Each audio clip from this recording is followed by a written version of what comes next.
some secretions, some hormones make the difference.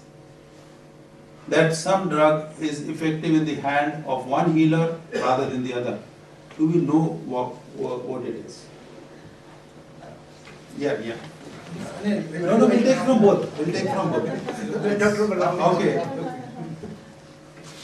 Okay. I think this point about too many tests is a very valid question, very close to my heart as well.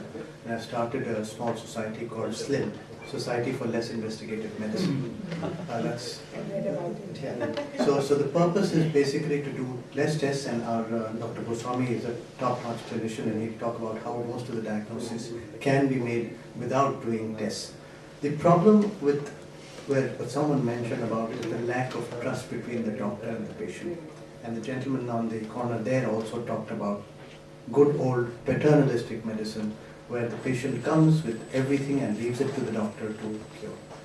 Much of the medicine in India is becoming less paternalistic, less trust, because lots of tests.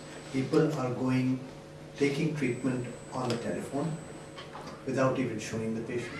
People are doing tele-shopping or going to several doctors. I want a second opinion and a third opinion without having faith in the one that you're going to.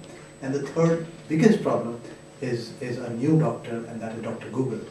So they also go to...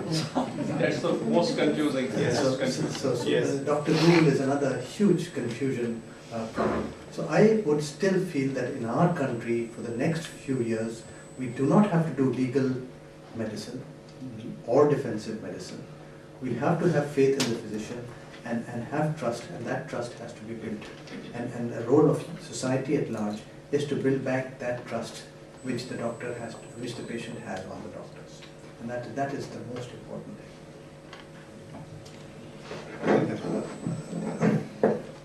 What Dr. Balam has said, that every word of that is true, but there are certain things which I just want to add. When I see you or when you see me, there's some kind of emotion which are generated. And what is the basis of that? And same theory happens for the doctor-patient relationship also. I like this doctor, I have faith in this doctor, I will be better off if I take medicine from this doctor. There is a tract called retinohypothalamic tract. It starts from the retina, and the image of the person who is standing in front of that, it's captured, and goes to the hypothalamus. Hypothalamus is the master gland which it controls the master gland of the body, which is called pituitary. And pituitary secretes a large number of hormones. Almost the whole of the body is dependent on those hormones. Not only that, there are certain minor tracts also which are offshoot from this main tract, and which controls several neurotransmitters. And these neurotransmitters, they are not dependent on eye-to-eye contact or hearing contact. They also depend. They can be automatically generated. Depends upon the mind state of the patient, with what state he has gone to doctors.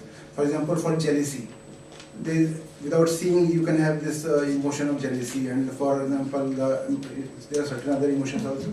So these neurotransmitters, they can be generated by the exogenous stimuli, which sometimes can be favorable. Depends on the behavior of the doctor, the way he understands the patient problem. So these positive feedbacks come and on the state of the patient mind. So that's how these neurotransmitters and hormone, they together, there is not only one hormone, there are hundreds of hormones, in the permutation combination of these. It determines what will be the ultimate response, and till today we do not have those network where we know what will be the effect of those permutation combination of different hormones. So that faith and the response, that till today we have no answer why we have jealousy, why we have craving for nicotine, and so these are the difficult topics which only neuroscientists probably in future will be able to handle. So faith also will be like that. My question was very specific to the faith part only. I have told you that. I think what he is trying to say is, faith is very difficult, but medicine is trying to catch up with it. We are way behind in still putting the faith in terms of objective numbers, which is what scientists love to do. So like we can measure the testosterone or happiness syndrome or happiness hormone in the body, similarly every individual has a different level of faith. Perhaps if we know that, we can analyze it. It may be a good research topic as well, if I may bring up. It is something which will give the medicinal advantage to millions of people, billions of them. No doubt about it. Now the second question which was raised was, cow dung, use it for cancer treatment? Sandeep? I discussed with people at ISKCON in Vrindavan. Yeah, let us see. After all, cow dung cakes have been in India for ages. In India, the basic problem is that nobody believes nobody. Thing is that if a person is not getting treatment, not getting cured, he will go to another doctor. And till now, there is no evidence that cow dung cures cancers. Let me put it very straightforward to you. Please don't take it from here that cow dung treat cancer. This has been propagated a lot, but it is not really. Cancer is basically a thing which there is excessive production of the cells. Cow dung has nothing to do with that. Straightforward. If a poop medicine can do Sir, once again, sir. No. See, the question is not whether it treats. The question is raising it, can it treat? Does it have the potential to treat? If poop can do it, If poop can do it, why not? I'll add to properly it. fed cow. Can I interrupt in the middle, little bit? I think the. Let's hear him first.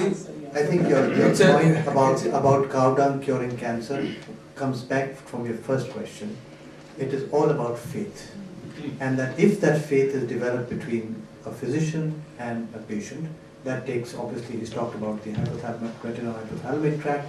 When you talk to the patient, you look at him in the eyes, you touch him, you examine him, and then once you have that faith, a lot of things which the physician will say may benefit you.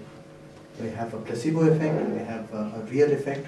So from cow dung, there is, as Dr. Garg has said, that there is no definite evidence clinically or scientifically tested, but if you have faith, there may be some placebo effect. Sir, I'll just Qualify a little disagree with you.